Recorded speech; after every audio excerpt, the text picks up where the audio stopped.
বঙ্গবন্ধু শেখ মুজিবুর রহমান, তিনি দেশের জন্য অনেক কাজ করেছেন।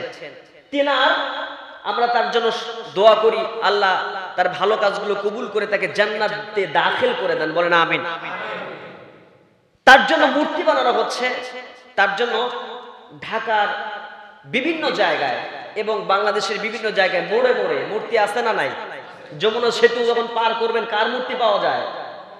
বঙ্গবন্ধু শেখ মুজিবুর রহমানের মূর্তি পাওয়া যায়। কিন্তু কিছু মানুষ এটাকে মূর্তি বলতে নারাজ, মূর্তি বলবেন না, তারা বলতে চান এটা হলো ভাস্কর্য। নাম কি?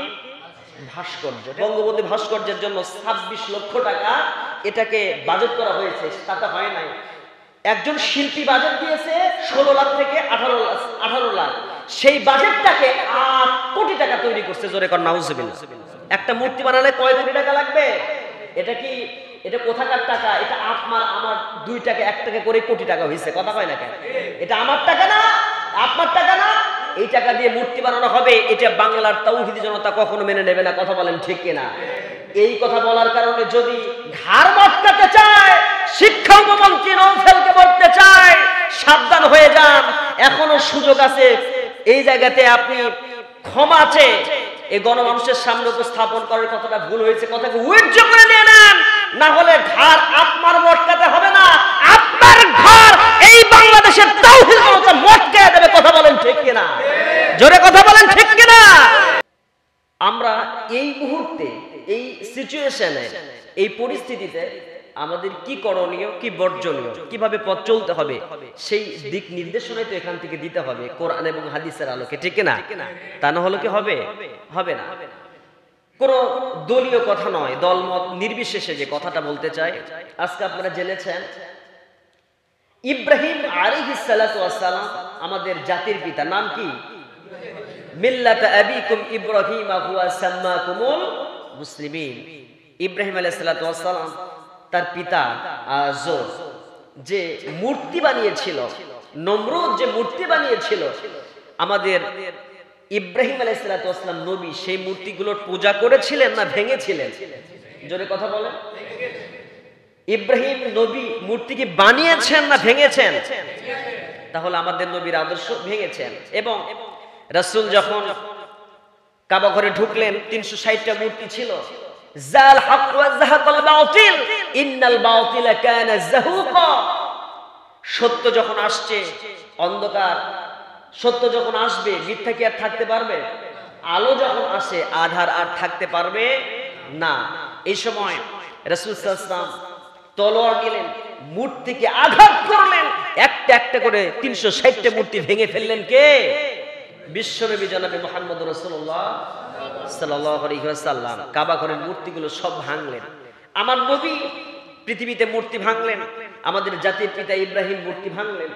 আর সেই নবীর উম্মত, সেই ইব্রাহিমের সন্তান আজকে যদি মূর্তি তৈরি করে, এটা কি মেনে নেওয়া যায়? তারা কি নবীর উম্মত হতে পারে? তারা কি ইব্রাহিমের সন্তান হতে পারে? ইব্রাহিমের সন্তান তারা দাবি করতে পারে, কিন্তু হতে পারে না। আজকে একজন এমপি নওফেল, চট্টগ্রামের, তিনি একজন এমপি, নাম তার নওফেল। আপনারা অনেকেই ফেসবুকে সোশ্যাল মিডিয়াতে দেখে থাকবেন। তিনি কি করলেন? তিনি সম্ভবত হিন্দুদের একটা কনফারেন্সে, হিন্দুদের একটা অনুষ্ঠানে বক্তব্য দিলেন। বক্তৃতার একটি পর্যায়ে তিনি বললেন, মৌলবাদীরা খুব বাড়াবাড়ি শুরু করেছে। মৌলবাদীদের সাথে বর্তমান সরকার যেভাবে হুজুরদের সাথে ঘাড়ে হাত রেখে সম্পর্ক তৈরি করতে পারে, ঠিক সেভাবে ঘাড় মটকায়ও দিতে পারে।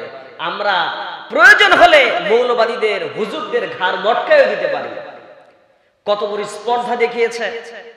তিনি একজন শিক্ষা উপমন্ত্রী। এই মানুষটা শিক্ষা উপমন্ত্রী হয় কি করে, যিনি 95% মুসলমানদের দেশে হুজুরদের ঘাড়, মৌলবাদীদের ঘাড় ক্রিটিসাইজ করে তাদের ঘাড় মটকাতে চায়। এই স্পর্ধা তাকে দিল কে? সাবধান করে দিতে চায়, এই দেশ কোন হিন্দু দাদা ঠাকুরের দেশ না, কথা বলেন ঠিক কিনা? এই দেশ শাহজালালের, এই দেশ ওলি আল্লাহ। এইটা মেজরিটি পার্সেন্ট মুসলিম উম্মাহ, মেজরিটি পার্সেন্ট ম্যান পাওয়ার, যেটা মুসলিম উম্মাহ দ্বিতীয় বৃহত্তম মুসলিম জনপদ এই সোনার বাংলা, কথা বলেন ঠিক কিনা? কারণটা কি? তিনি যে ঘাড় মটকাতে চাইলেন, কারণটা হচ্ছে বঙ্গবন্ধু শেখ মুজিবুর রহমান, তিনি দেশের জন্য অনেক কাজ করেছেন। তিনার আমরা তার জন্য দোয়া করি, আল্লাহ তার ভালো কাজগুলো কবুল করে তাকে জান্নাতে দাখিল করে দেন, বলেন আমিন। তার জন্য মূর্তি বানানো হচ্ছে, তার জন্য ঢাকার বিভিন্ন জায়গায় এবং বাংলাদেশের বিভিন্ন জায়গায় মোড়ে মোড়ে মূর্তি আছে না নাই? যমুনা সেতু যখন পার করবেন কার মূর্তি পাওয়া যায়? বঙ্গবন্ধু শেখ মুজিবুর রহমানের মূর্তি পাওয়া যায়। কিন্তু কিছু মানুষ এটাকে মূর্তি বলতে নারাজ, মূর্তি বলবেন না, তারা বলতে চান এটা হলো ভাস্কর্য। নাম কি? ভাস্কর্য। এটা মূর্তি না, এটার নাম কি? ভাস্কর্য। আমি বলতে চাই যে আপনারা মদ চেনেন? মদ চেনেন তো? খাইছেন কখনো? খান নাই না, কিন্তু জানেন মদ খাইলে মাথা ব্রেন চেঞ্জ হয়ে যায়, তাই না? এলোমেলো হয়ে যায়, উল্টা পাল্টা হয়ে যায়, লিভার সিরোসিস হয়। এই মদটার নাম সাধারণভাবে আমরা বাংলা মদ সহ বিভিন্ন জানি। যে আপনারা কখনো হুইস্কি চেনেন? হুইস্কি দেখছেন? শিক্ষিত মানুষ যারা তারা বলতে পারবে। গ্রামের মানুষকে যদি বলা হয় এটা হুইস্কি, এটা খাও, এটা মদ, এটা খায়ও না, আচ্ছা বলেন তো তাহলে অবস্থাটা কি দাঁড়াবে? ওরা বলতে চায় যে মদ সেই হুইস্কি, কথা কোন ঠিক কিনা? এরা বলতে চায় এটা মূর্তি না, এটা ভাস্কর্য, তার মানে এটা মদ না, এটা হুইস্কি। কথা বলেন ঠিক কিনা? যেই ভাস্কর্য সেই মূর্তি।